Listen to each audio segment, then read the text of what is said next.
لائیں کہیں کہ ہمارا رب اللہ ہے، پھر اس پر جم جائیں۔ ان پر فرشتوں کا نزول ہوتا ہے، نہ کوئی غم کرو نہ خوف، خوشیاں مناؤ جنت کی جس کا تم سے وعدہ کیا گیا تھا۔ اللہ کی ربوبیت پر اطمینان جب انسان کو ہو جاتا ہے، میرا رب اللہ ہے، ربی اللہ، انسان کے لیے نہ کوئی کھٹکا، نہ کوئی خطرہ، نہ کوئی خوف، نہ کوئی حزن۔ جو کچھ ہو رہا ہے کس کے اذن سے ہو رہا ہے؟ اللہ کے اذن سے۔ اللہ کے اذن کے بغیر پتا تک نہیں ہلتا۔ یہ کوئی اندھا بہرا مادہ نہیں ہے جس سے مجھے کوئی خوف ہو۔ اندھا بھینسا چلا آ رہا ہو اس سے تو ڈرنے کا ہر انسان کو ڈرنا چاہیے، نہ معلوم کس کو ٹکر مار دے۔ لیکن نہیں، اس کائنات کو چلانے والا ایک سمیع و بصیر خدا ہے۔ وہ جو میرا دوست ہے، میرا ولی ہے۔ اللہ ولی الذین آمنوا یخرجہم من الظلمات الی النور۔ اللہ اہل ایمان کا ولی ہے، ساتھی ہے، پشت پناہ ہے، مددگار ہے، حمایتی ہے۔ بتائیے جسے یقین ہو جائے کہ اللہ میرا مددگار، اللہ میرا محافظ، اللہ میرا پشت پناہ، اللہ میرا حمایتی، اس کے لیے کوئی خوف ہوگا؟ اس سے کوئی ڈر ہوگا؟ میں مثال دیا کرتا ہوں ایک بہت سادہ پنجاب کے دیہات کی۔ وہ بڑا چودھری ہے اور کوئی غریب کسان ہے۔ اس غریب کسان کے جانوروں کو ہر وقت اندیشہ ہوگا چوری کا، کوئی میری بھینس کھول کر نہ لے جائے، کوئی میرا بیل کھول کر نہ لے جائے۔ لیکن جس کے بارے میں یہ سب کو معلوم ہو کہ وہ جو بڑا چودھری ہے وہ اس کا دوست ہے، اس کی بچیا کو کوئی خوف ہوگا؟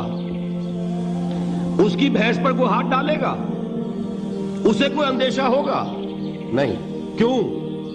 کہ وہ بڑا چودھری، بڑا اس کا یہاں کا سردار، جاگیردار، سب کو معلوم ہے وہ میرا دوست ہے، کوئی میرے خلاف اقدام نہیں کر سکتا۔ اس دنیا میں یہ چھوٹی سی بات اگر آپ کے دلی اطمینان اور سکون کا باعث بن سکتی ہے تو ذرا تصور کیجئے۔ میں لفظ تصور استعمال کروں گا صرف اس لیے کہ اس کا ہم جس کو کہتے ہیں ادراک اور شعور کر نہیں سکتے، اگر کے ساتھ کر سکتے۔ اگر یقین ہو کہ اللہ میرا مددگار اور یقین ہو کہ اللہ ہر آن میرے ساتھ ہے، پھر کوئی خوف؟ کس کا خوف؟ کوئی شے اللہ سے بالا تر ہے؟ کوئی قوت اس سے زیادہ طاقتور ہے؟ کوئی اس کے ارادے کو بدلنے والا ہے؟ کوئی اس کی مشیت کے آڑے آنے والا ہے؟ یہی بات ہے جو حضور نے فرمائی۔ یہ ایمان کا حاصل ہے لب لباب، کہ دیکھو اچھی طرح اس بات کو ذہن نشین کر لو، اگر تمام انسان مل کر تمہیں کوئی نقصان پہنچانا چاہے نہیں پہنچا سکتے مگر جو کچھ اللہ نے لکھ دیا ہو، اور تمام انسان مل کر تمہیں کوئی نفع پہنچانا چاہے نہیں پہنچا سکتے مگر وہ شے جو اللہ نے طے کر دی۔ آپ پھر میں کہوں گا ذرا طاری کیجئے، اسے فرض کیجئے، اسے سوچئے۔ اگر اس حدیث پر ہمارا دل ٹھکا ہوا ہو تو کسی سے ڈر ہوگا؟ یہ مجھے نقصان نہ پہنچا دے، یہ میری رپورٹ خراب نہ کر دے، یہ میری انکریمنٹ نہ رکوا دے، یہ میرا یہ نہ بگاڑ دے، یہ میرے یہ نقصان نہ پہنچا دے۔ اس کا ڈر، اس کا ڈر، اس کا خوف، اس کی خوشامد، اس کے لیے جا کر طرح طرح سے اپنی عزت نفس کو ذلیل کروانا اس کے سامنے، یہ سب کچھ کیوں کرتا ہے انسان؟ جب سمجھتا ہے کہ اس کے ہاتھ میں میرا کوئی نفع ہے، اس کے ہاتھ میں میرے لیے کوئی ضرر ہے، یہ مجھے کوئی غضب پہنچا سکتا ہے، یہ مجھے کوئی نقصان پہنچا سکتا ہے، یہ میرا کوئی کام بنا سکتا ہے، یہ میری کوئی ضرورت پوری کر سکتا ہے، اسی کا نام شرک ہے۔ جہاں آپ نے یہ سمجھا کہ غیر اللہ کے اندر کوئی طاقت موجود ہے وہی شرک ہے۔ بتوں سے تجھ کو امیدیں، خدا سے نومیدی، مجھے بتا تو صحیح اور کافری کیا ہے؟ شرک تو یہ ہے۔ جس پر بھی تمہیں یہ خیال ہے کلمہ ہے، یہ کلمہ سوم، لا حول ولا قوت الا باللہ، ذرا اس پر دل کو کبھی اگر آپ تصور کریں، پھر فرض کریں، دل ٹھک جائے اس پر، کوئی طاقت نہیں۔ یہی بات تھی جو شیخ عبد القادر جیلانی رحمۃ اللہ علیہ نے اپنی وصیت میں اپنے بچے سے کہی. 11ویں دینے والے ہیں، لیکن حضرت شیخ عبد القادر جیلانی کی وصیت اور تعلیمات کو کتنے لوگ ہیں جو جانتے ہو؟ یہ جن مقامات تک پہنچے ہیں وہ کس چیز کی بدولت پہنچے ہیں؟ انہوں نے جو پیغام دیا وہ کیا تھا؟ اے میرے بچے، جس طریقے سے قرآن مجید میں حضرت لقمان کی نصیحتیں جو ہے نقل کر دی گئی ہیں، میں یہ عرض کروں گا بالفرض اگر قرآن حضرت عبد القادر جیلانی کے بعد نازل ہوا ہوتا تو شیخ عبد القادر کی یہ نصیحتیں بھی قرآن میں درج ہوتی. اتنی اونچی نصیحتیں ہیں. اے میرے بچے، اس حقیقت کو ذہن نشین کر لے، لا فاعل فی الحقیقت ولا مؤثر الا اللہ.